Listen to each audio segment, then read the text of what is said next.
La difficulté du diagnostic de l'allergie aux protéines du lait de vache est que les symptômes atteignent toute une série d'organes différents et sont de nature très variable. Il faut savoir les reconnaître pour les détecter. Par exemple, chez un sujet qui a de la diarrhée ou de la constipation ou qui ne grossit pas très bien,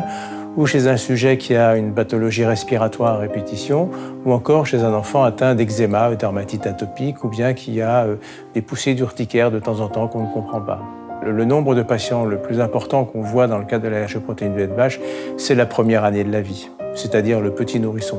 L'enfant qui ne supporte pas une formule infantile à base de protéines du lait de vache,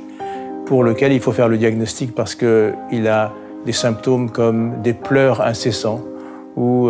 des gaz ou de la diarrhée, chez lequel le traitement est le changement de régime pour passer à ce qu'on appelle une formule sans protéines du lait de vache. Pour cela, on utilise soit ce que l'on appelle des formules extensivement hydrolysées, c'est-à-dire des formules dans lesquelles les protéines ont été détruites par la chaleur et par l'hydrolyse, c'est-à-dire par voie enzymatique. Et cette destruction permet de faire disparaître les petites fractions allergisantes qui sont présentes sur la protéine.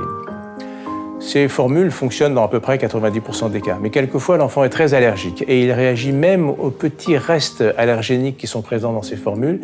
Et dans ces conditions, on est obligé de recourir à ce que l'on appelle des formules d'acides aminés, c'est-à-dire des formules dans lesquelles les éléments constitutifs des protéines, les acides aminés, ont été ajoutés un par un, de telle sorte qu'il n'y ait vraiment plus d'allergènes du tout dans la formule qu'on utilise chez l'enfant. Concrètement, de toute façon, ces formules infantiles répondent à une réglementation européenne qui est très précise, de telle sorte que lorsqu'on utilise ces formules,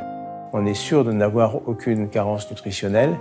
et la transformation des protéines qui est à l'intérieur dépend du niveau de réaction allergique de l'enfant.